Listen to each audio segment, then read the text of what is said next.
Gate the બોલ rolling. આ phrase તમને એક્શન ઓરિએન્ટેડ શો કરશે. Let's start. ગેટ ધી બોલ rolling.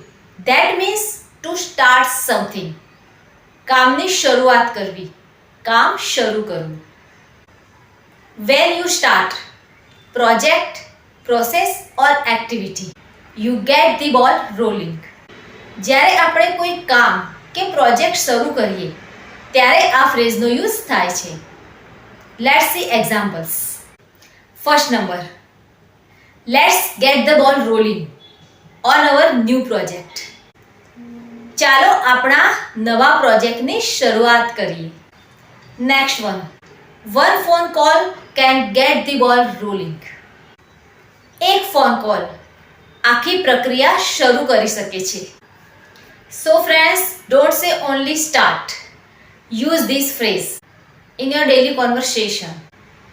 And remember, leadership English, that means powerful English. See you soon tomorrow.